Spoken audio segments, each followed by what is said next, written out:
우리 희열 찬양대 찬양 참 감사드립니다. 하나님께서 우리 찬양 가운데 영광 받으셨을 텐데 함께하는 우리의 모습도 은혜를 주시고 우리의 모습을 연락하셔서 하나님의 축복으로 인도해 주실 줄로 믿습니다. 오늘은 룻기 3장 1절 이하의 말씀을 가지고 성취되는 믿음이란 제목으로 은혜를 나누고자 합니다. 여러 시대에 걸쳐서 여러 나라의 사건 사고를 통해서 영웅이 등장하기 쉽죠. 영웅은 평상시보다도 난세를 다스리는 업적으로 사람들에게 기억됩니다. 미국은 짧은 역사 가운데도 꽤 알려진 사람들의 이야기가 전해오지요. 우리 가운데 감명을 주었던 한 사람, 미국의 흑인 인권 운동가였던 마틴 루터 킹 목사가 그 사람입니다. 미국이 흑인과 백인이 자유롭게 지내는 때가 사실은 얼마 안 됐어요. 1960년대 그 이전만 해도 미국은 흑백 갈등으로 몸살을 앓던 나라입니다. 근데 마틴 루터 킹 목사, 흑인 목사인데요, 흑인 인권 운동을 하면서 그가 한 유명한 연설이 있습니다. 그 연설 제목은 I have a dream이라고 하는, 우리말로 말하면 나는 하나의 꿈이 있습니다, 이런 유명한 연설이에요. 그 내용은 이런 내용들입니다. 흑인 어린아이와 백인 어린아이가 함께 버스를 타고 함께 공원에서 노는 꿈을 꿉니다. 흑인이나 백인이나 황인할 것 없이 모두가 하나님의 자녀로 어울려지는 그 세계를 꿈꿉니다. 장문의 연설을 하게 되죠. 마틴 루터 킹 목사가 이야기했던 꿈이라고 하는 표현은 일종의 하나님께서 미국에 내리시는 영적 유업이라고 할 수가 있습니다. 약속하신 언약이라고도 표현할 수 있겠죠. 평화를 이야기하고 함께 더불어 사는 삶에 대한 미국인들의 소망을 담고 있는 그런 관념과 표현입니다. 그의 연설문을 접하게 될 때마다 스스로에게 이런 질문을 해요. 나의 꿈은 무엇인가? 또는 우리의 꿈과 하나님이 주신 유업은 무엇인가? 라고 하는 질문입니다. 여러분, 성경의 전체를 차지하는 한 민족이 있죠. 당연히 이스라엘 백성들입니다. 이스라엘 백성은 출애굽한 이후에 하나님께서 그들에게 땅을 약속하셨어요. 그들에게 소망이 되고 그들의 꿈이 되었습니다. 우리가 잘 아는 대로 가나안 땅입니다. 이스라엘 백성들이 뭔가를 성취했기 때문에 얻은 것이 아니고 하나님께서 그냥 그 은혜로 그 민족 가운데 주신 땅입니다. 그런데 그 유업을 지키기 위해서 이스라엘 백성들은 어떤 노력을 했습니까? 성경에 보면 하나님 앞에 더 가까이 가려고 애를 썼다는 거예요. 그래서 하나님의 말씀이 들려오면 순종하려고 했습니다. 그 말씀 가운데 유업을 빼앗기지 않기 위해서 온 민족이 하나님을 믿는 신앙 가운데 하나가 되었던 백성, 그들이 바로 이스라엘 사람들입니다. 여러분, 땅 또는 유업이라고 하는 표현은 한참 거슬러 올라가서 회고해 볼 수 있습니다. 여러분, 창세기 1, 2장에 등장하는 아담과 하와의 이야기가 그 내용입니다. 하나님께서 아담과 하와를 지으시고 그들에게 땅, 유업을 주셨어요. 여러분, 다른 곳이 아닌 에덴 동산입니다. 그러나 우리가 창세기 3장에서 보면 그들은 타락하게 되었고 하나님께서 허락하신 유업을 상실하는 자들이 되었습니다. 방금 제가 앞서 표현한 타락했다는 표현을 썼어요. 여러분, 성경에서 묘사하고 있는 유업과 관련한 타락의 의미가 무엇인 줄 아십니까? 사람이 힘을 가지고는, 사람의 지혜와 사람이 가지고 있는 능력을 가지고서는 하나님이 처음 허락하셨던 유업을 회복할 수 없는 상태, 그것을 가리켜서 타락이라고 성경은 우리에게 설명합니다. 그래서 하나님께서 예수 그리스도를 보내셨어요. 그래서 예수님께서 오셔서 제일 먼저 하신 일은 우리의 죽은 영혼을 살리시는 것이었습니다. 그리고 하나님께서 우리에게 원래 약속하시고 주시고자 했던 그 땅, 그 약속의 땅 유업을 우리에게 회복시키신 분이 예수 그리스도이십니다. 오늘 이 본문의 말씀에 한 일가의 이야기가 나옵니다. 먼저 나오미죠. 나오미에게는 그 가보를 통해서 하나님이 주신 유업이 있었습니다. 이 나오미의 남편은 엘리멜렉입니다. 근데 엘리멜렉과 나오미 사이에는 두 아들이 있었는데요, 이들이 예루살렘에 거주하고 있었습니다. 근데 기근이 들었어요. 그래서 그들이 이주하기를 모압 땅으로 갑니다. 그곳에서 아들들이 대성하게 되었을 때 결혼을 시켰는데 그 며느리 중 한 사람이 오늘 본문의 말씀에 등장하는 룻이라고 하는 여인입니다. 모압 사람이지만 유태인 나오미의 가정에 시집 와서 소위 믿음을 갖게 된 것입니다. 하나님께서 모든 가문이 허물어가져갈 무렵 남편 엘리멜렉도 죽고 그리고 얻었던 두 아들도 죽게 됩니다. 나오미의 가세는 기울었어요. 그래서 모압 땅에 기거하다가 살아갈 수 없었습니다. 그런데 예루살렘에 풍년의 소식이 들렸을 때 나오미는 홀홀단신된 룻을 데리고 예루살렘으로 돌아옵니다. 오늘 본문의 말씀의 배경은 그러한데요, 오늘 본문의 말씀의 핵심적 내용은 어떻게 하나님께서 나오미의 가세를 일으키시고 룻이라고 하는 여인을 통해서 하나님 처음 약속하셨던 유업을 어떻게 회복시켰는가의 이야기가 오늘 본문의 말씀의 전후 상황이고 룻기의 내용입니다. 오늘 이 본문의 말씀을 대하면서 우리의 꿈, 우리의 땅, 하나님이 주신 유업을 어떻게 그리스도 안에서 우리가 회복할 수 있는가, 룻의 삶을 통해서 우리는 그 해법과 그 내용을 찾아볼 수 있어야 됩니다. 여러분, 간략하게 먼저 몇 가지 포인트를 집어드릴게요. 룻이 하나님의 역사 가운데서 유업을 회복하는 그 과정에 매우 중요한 것 세 가지 포인트가 있습니다. 여러분, 첫 번째는 그 시어머니의 말을 잘 들어 하나님의 명령의 말씀을 기억했다는 것, 그리고 또 하나는 순종했다는 것, 그리고 세 번째는 기다림입니다.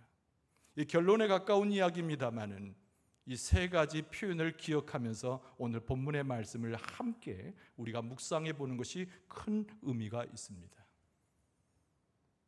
예루살렘으로 내려왔습니다. 하나님의 인도하심을 경험했습니다.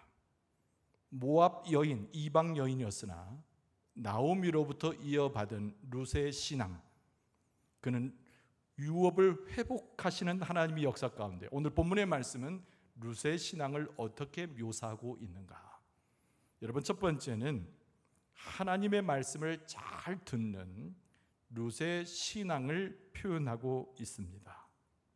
하나님의 말씀을 청종하는 룻의 믿음을 표현하고 있다는 거예요.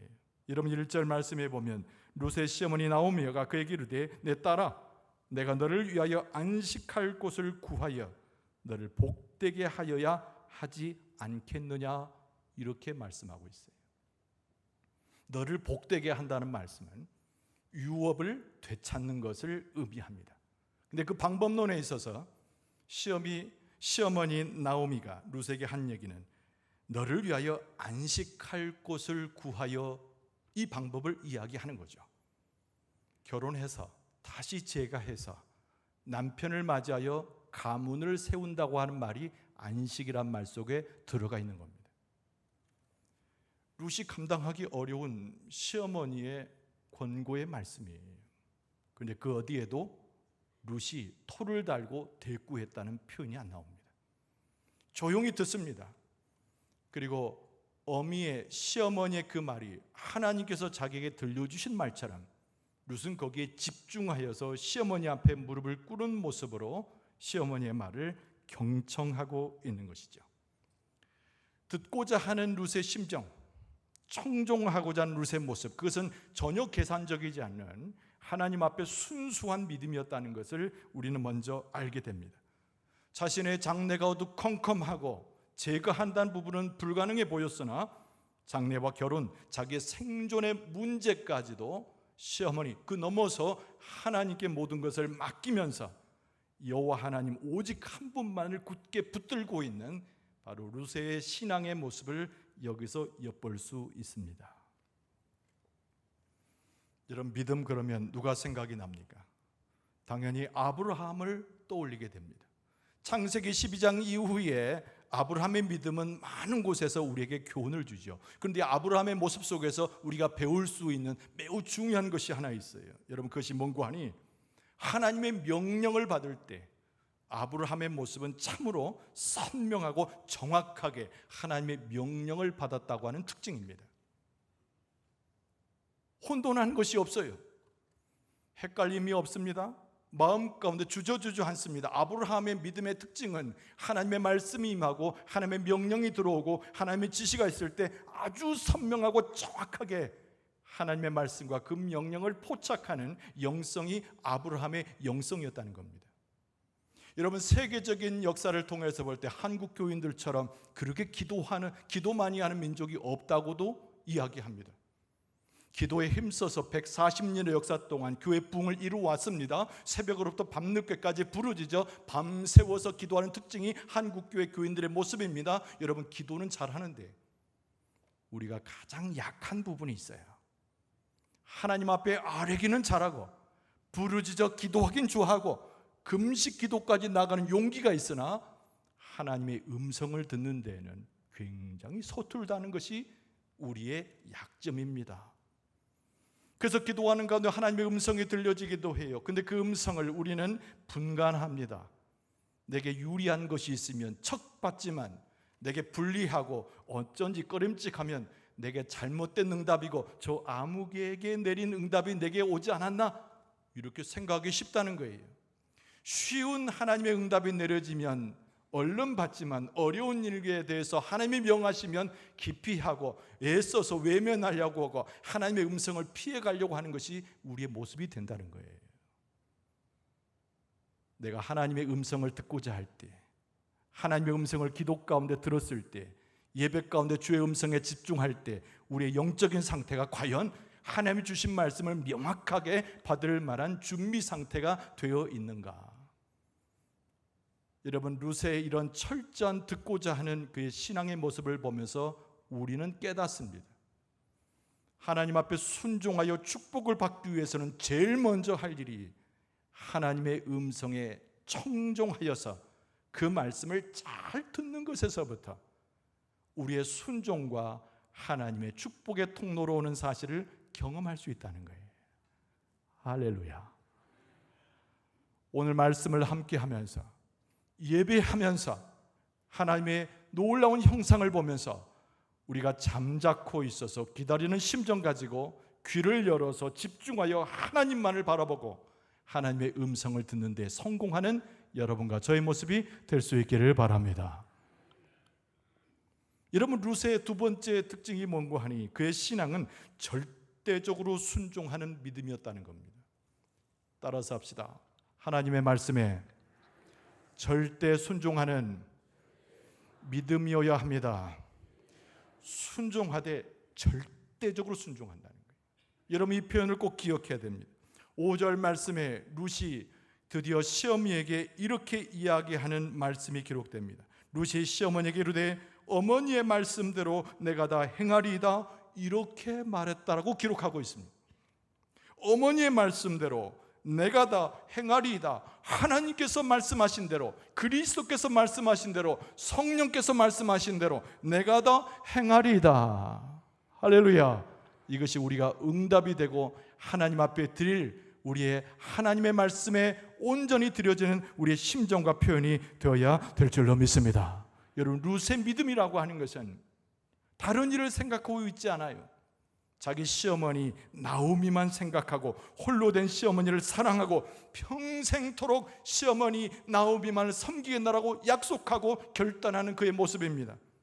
여러분, 오늘 본문의 말씀 훨씬 이전에 룻기서 1장 17절에 보면은 어머니를 붙들고 룻이 어머니에게 고백한 말씀이 기록되어 있습니다. 어머니께서 죽으시는 곳에서 나도 죽어 거기에 묻힐 것이라. 만일 내가 죽는 일 외에 어머니를 떠나면 여호와께서 내게 벌을 내리시고 더 내리시기를 원하나이다. 이렇게 하였다는 거예요. 내가 어머니께서 죽으시는 곳에서 죽으리다. 내가 죽지 않는 한은 어머니 말을 섬기고 어머니 말을 따라가겠습니다. 진실로 마음의 중심을 갖고 어머니에게 룻이 이미 그런 고백을 했다는 겁니다. 여러분, 우리가 하나님의 말씀을 청종하여 절대 순종하기 위해서는 바로 이런 룻의 위대한 고백과 결단이 우리에게 필요합니다. 여러분, 성경에 보면 수많은 믿음의 선배들이 있습니다. 그들은 죽음 앞에서 결단하는 그들의 모습을 오늘날 우리에게도 가르쳐 주었는데, 여러분, 그 중에 대표적인 사람이 다니엘의 세 친구들이에요. 사드락, 메삭, 아벳느고. 여러분, 이들의 이름은 어린 친구들, 아동부 애들이 훨씬 잘 알아요. 이 다니엘의 세 친구는 무엇으로 빛이 났습니까? 하나님을 향한 철대한 충성과 믿음으로 유명한 사람들이 되었어요. 우상에게 절하면, 너희들에게 우상에게 절하지 않으면 너희들을 풀무불에 던져버리겠다 위협 앞에서 그들이 왕 앞에 머리를 숙여 이렇게 결단합니다. 왕이여, 다니엘서 3장 17절 이하에, 왕이여, 우리가 섬기는 하나님이 계시다면 우리를 맹렬히 타는 풀무불 가운데서도 능히 건져내시겠고 왕의 손에서도 건져내시리다. 그렇게 하지 아니하실지라도 왕이여, 우리가 왕의 신들을 섬기지도 아니하고 왕이 세우신 금신상에게 절하지도 아니할 줄을 아옵소서. 할렐루야. 더 크게 아멘 하시기 바랍니다. 할렐루야. 이 다니엘의 세 친구의 믿음, 그 믿음보다 더 중요한 것은 하나님 앞에 절대 순종하고자 하는 결단이 중요한 거예요. 믿음은 생각이 아닙니다. 믿음은 마음에만 머무는 것이 아닙니다. 믿음은 목소리만 외쳐서 믿음을 증언할 수 있는 것이 아니에요. 믿음이라고 하는 것은 순종과 같은 것이어서 절대적으로 하나님 앞에 순종하되 목숨을 버려서라도, 내가 희생해서라도 풀무불에, 저 뜨거운 풀무불에 들어가서 한 줌의 죄가 되어 나오더라도 내가 하나님을 배신하지 아니하고 하나님만을 섬기겠노라. 이 결단의 순종의 믿음 가운데서 그 믿음이 빛이 나는 거예요. 여러분, 신약 성경에 우리의 믿음의 선배를 누구로 이야기합니까? 역시 사도 바울입니다.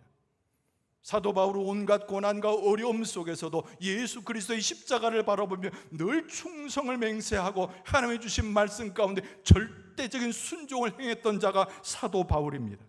여러분, 사도 바울이 사도행전 20장 24절에 뭐라고 고백했습니까? 내가 달려갈 길과 주 예수께 받은 사명, 곧 하나님의 은혜의 복음을 증언한 일을 마치려 하면 나의 생명조차 조금도 귀한 것으로 여기지 아니하노라. 할렐루야. 로마서 14장 8절에는 그의 결단이 완전히 드러납니다. 우리가 살아도 주를 위하여 살고 죽어도 주를 위하여 죽나니 그러므로 사나 죽으나 우리가 주의 것이로다. 할렐루야. 우리는 다 주님께 속한 자들이요, 다 하나님의 말씀 안에 있는 자요, 하나님의 유업으로 살아가는 자요, 하나님의 축복 가운데 있는 존재이니 내가 살아도 주를 위해 살고 내가 죽어도 주를 위해 죽는다. 내 생명, 내 영혼까지도 하나님의 것이니 내가 하나님 앞에 믿음으로 절대적으로 순종하겠다는 거예요. 여러분, 오늘 본문의 말씀에 등장하는 룻도 이와 같이 이방 여인이었어요. 모압 사람이에요. 하나님의 율법에 들지 못한 자였습니다. 그들의 선배는 아무도, 그 조상들은 하나님을 섬기는 자가 없었으나 하나님께서 접붙인 가지처럼 그 룻을 시험이, 이스라엘 사람의 믿음의 어머니 시어머니 나오미에게 붙여줬을 때 그의 믿음은 하나님을 향하고 있었고, 그 여인임에도 불구하고 성숙한 믿음의 여인이 되어서 하나님 앞에 인정받는 자로 세워졌다는 거예요. 여러분, 이 모든 것의 결국을 우리가 알지만 하나님께서 다른 것을 보시고 유업을 주신 것이 아니라, 다른 것으로 칭찬하여서 유업을 잊게 하신 것이 아니라 룻의 절대적 순종을 전제라고 하는 철저한 믿음 때문에 하나님께서 룻을 사랑하시고 일으키시고 허물어졌던 그 나무의 가정을, 유업을 하나님께서 축복 가운데 일으켜 세우신 줄로 믿습니다. 여러분, 미국 사람들이 기억하는 최고의 부자가 있어요. 그 사람은 록펠러라고 하는 사람입니다. 우리나라에도 많이 소개된 사람이에요. 이 사람은 98세까지 살았는데 그보다 20년 전인 76세가 되었을 때 TV로 중계가 됐어요. 그의 생일이 얼마나 유명했으면 기자가 와서 묻습니다. 도대체 당신의 재산이 얼마이며 그 재산을 어떻게 모을 수 있었습니까? 그 흔한 질문을 하는 겁니다. 록펠러가 그 기자의 질문을 받고 잠깐 멈추더니 이런 말을 꺼내기 시작합니다. 내가 부자로 성공하게 된 것은 내 힘과 내 능력이 아니요, 내가 기억하는 한 가지인데, 그것이 뭔가 하니 우리 어머니께서 살아생전에 내게 3가지의 중요한 유산을 물려준 것을 내가 지금도 지키었기에 부자가 되었노라고 이야기했습니다. 그 첫 번째 유산은 다른 것이 아니에요. 신앙의 유산인데 11조 생활에 대한 어머니의 훈계였다는 겁니다. 아주 어렸을 때부터 용돈을 받았는데 미국 돈으로 20센트, 우리나라 돈으로 500-600원밖에 안 되는 자그만 동전 몇 개를 자꾸 용돈으로 주면서 어머니가 강조하셨던 것이 있어요. 네가 500-600원 20센트를 받아도 11조를 떼어서 주일날이면 하나님께 드려라. 습관이 됩니다. 그것이 하나님의 축복을 받고 어머니의 명령을 알고 어머니 뒤에 있는 하나님의 명령으로 인식했습니다. 이 사람이 큰 회사를 일으켰는데 11조 생활을 철저히 했는데 큰 부자가 되어서 자기의 수입이 얼마 정도가 온지도 모르는 상황이 되었을 때 아예 11조를 계산하는 전단 부서를 두어가지고 정확하게 하나님 앞에 11조를 떼어 드렸다는 겁니다. 어머니의 신앙 유산, 어머님이 말씀하신 대로, 어머니께서 하나님의 말씀을 붙잡아 명령하신 대로 그렇게 했다는 거예요. 두 번째 유산은 무엇인가 하니 교회에 가면 맨 앞자리에 가서 은혜 받을 준비를 하라고 어머니께서 말씀하셨다는 겁니다. 그래서 어려서부터 어린아이 록펠러의 손을 잡고 교회 가서 40분 전에는 반드시 도착해서 기도로 준비를 하는데, 그 어머니가 이 아들에게 말합니다. 맨 앞자리에 있어야 하나님의 은혜를 받고 맨 앞자리에 있어야 하나님을 만나고 그 영으로 충만하게 된다. 그래서 록펠러는 아무리 바쁜 시간, 아무리 자기 삶의 스케줄이 없어도 주일날이면 그것도 40분 전에 맨 앞자리에 가서 은혜를 사모했다는 거예요. 자기의 신앙보다도 어머니의 말씀하신 것 때문에, 어머니의 말씀 이전에 하나님이 명령하신 거기 때문에 거기에 순종하기 위해서 록펠러가 평생을 그렇게 살았다는 거예요. 이런 마지막 세 번째 어머니께서 물려준 유산이 있는데, 교회를 다닐 때마다 교회에서 하나님의 말씀이 있을 때 순종하고 다른 사람에게 상처를 주지 말고 목사와 더불어서 협력할 것을 요청하셨다는 거예요. 그래서 어디 가나 록펠러는 교회를 생각했습니다. 어머니의 가르침을 생각했습니다. 98년의 일생을 살면서 그는 많은 것을 희사하기 위해서 소위 말하는 록펠러 재단을 세우게 되는데, 록펠러 재단을 통해 가지고 여러분 놀라지 마세요. 대학교를 24개 세우고, 더 놀라지 마세요. 교회를 세워서 헌납했는데 4,928개의 교회를 세워서 헌납했다는 거예요. 아무도 안 놀래네. 아니, 대학을 24개 세운 것은 그렇다 치고 교회를 4,928개의 교회를 세워서 헌납했다는 겁니다. 이제 아멘이 나와요. 할렐루야.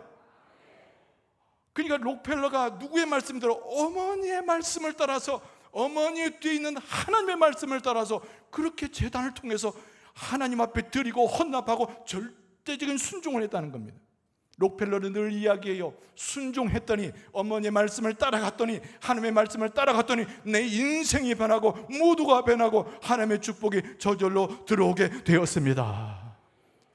여러분, 룻은 무슨 지식 있는 여인입니까? 룻이 뭐 대단한 집안의 아이입니까? 여러분, 모압 여인에 불과해요. 남편을 잃은 과부에 불과해요. 그럼에도 불구하고 이 룻의 마음 가운데는 하나님께 순종하는 절대적 순종의 믿음이 있었어요.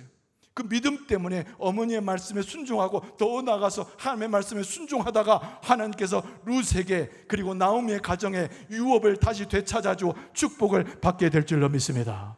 오늘 본문의 말씀을 읽지 않았습니다만 18절에 시어머니 나오미가 이 룻에게 준 한마디에 덧붙인 말이 있어요. 이에 시어머니가 이르되 내 딸아, 이 사건이 어떻게 될지 알기까지 앉아 있으라 그랬어요. 어떻게 될지 모르지만 앉아 있으라. 그 사람이 오늘 일을 성취하기 전에는 쉬지 아니하리라 하니라 그랬습니다. 그 사람은 보아스를 가르치는데, 보아스는 남편 나오미 남편 엘리멜림에게 먼 친척이 되거니와 하나님의 유업을 부를 자, 하나님의 유업을 들어올 자로 하나님이 선택한 자예요. 마치 교회 그리스도께서 신랑 되시고 교회가 예수 그리스도의 신부 되듯이 룻의 귀한 신랑으로 하나님이 예비하신 거예요. 그가 어떻게 할지 하나님만 아시는데 하나님이 역사하실까요? 너는 기다리라는 거예요. 여러분, 기다림이라고 하는 것이 절대적 순종의 최고의 꽃인 줄로 믿습니다. 내 스스로 판단하지 말아요. 내 생각대로 하나님을 재단하지 마세요. 내 계획대로 하나님을 강요하지 마세요. 하나님께서 역사하시는 동안 순종하고 믿음으로 드리고 기다리면 하나님께서 축복을 주시는 줄로 믿습니다. 여러분, 룻기의 결말은 어떻게 됩니까? 보아스와 결혼을 하지요. 그리고 부유한 집안으로 돌아가고 유업을 되찾게 됩니다. 그보다 더 중요한 것은 룻이 보아스와 더불어 결혼하여 아이를 낳았는데 그 아이의 이름이 오벳이라고 하는 아이예요. 나중에 오벳이 자라나서 이새를 낳게 되고 이셋이 낳은 아들이 우리가 너무나 잘 아는 다윗 왕입니다. 그러니까 룻은 이방 여인이었는데 어떻게 됩니까? 다윗 왕의 증조 할머니가 되어서 마태복음 1장에 등장하는 예수 그리스도의 족보의 이름을 올리는 여인이 되었습니다. 할렐루야. 놀라시기 바랍니다. 깜짝 놀라시기 바랍니다. 우리는 천하고 이를 데 없고 하나님으로부터 무명한 자고 세상에서 많은 사람들이 나를 부러워하는 자가 아무도 없지만 하나님이 내 믿음을 보시고 나를 인정하시고 하나님께서 하늘의 복을 내리실 때는 하늘나라의 최고의 자리에 하나님께서 예수께서 약속하셨던 처소의 자리에 우리 하나님의 영광을 위해서 우리의 이름이 떡하니 올라가 있는 줄로 믿습니다. 여러분, 순종하고 믿음으로 드린 자가 하나님의 놀라운 축복을 받는 거예요. 여러분, 룻의 다른 점을 보신 것이 아니라 그의 믿음만을 보시고 하나님 앞에 순종하는 모습을 보시고 하나님께서 축복하신 겁니다. 오늘 우리에게 있어서 무엇을 해야 합니까? 물어봐야 돼요. 하나님 앞에 물어봐야 됩니다. 무엇을 해야 됩니까? 하나님의 음성을 절대적으로 들을 수 있어야 됩니다. 들으면 어떻게 됩니까? 순종해야 합니다. 그리고 순종하되 내 마음대로 하지 말고 기다리라는 거예요. 룻의 이 모습에 이 신앙을 따라가게 되면 우리들도 하나님 주신 땅과 같은 유업을 회복하게 되어 하늘의 축복과 세상에서 누리는 축복을 동시에 받게 될 줄로 믿습니다. 하나님을 찬송하며 영광 돌리는 이유가 무엇입니까? 하나님 우리 아버지시고 우리에게 축복을 주실 분이고 우리의 삶을 다스리시고 영혼까지도 책임지시는 분이 하나님이시기 때문에 우리가 하나님을 아버지로 섬기지 않습니까? 오늘 예배 가운데 만난 하나님을 찬송할 수 있기를 바랍니다. 그분을 인정할 수 있기를 바랍니다. 그분만을 믿을 수 있기를 바랍니다. 절대적으로 순종할 수 있기를 바랍니다. 하나님의 역사 가운데 신령한 복을 누리시고 하나님께서 허락하신 유업을 다 회복받으셔서 이 세상에 있을 때나 하나님의 나라에 갈 때나 하나님의 놀라운 축복을 다 받아가질 수 있는 여러분과 저의 모습이 되어줄 수 있기를 주의 이름으로 축원합니다.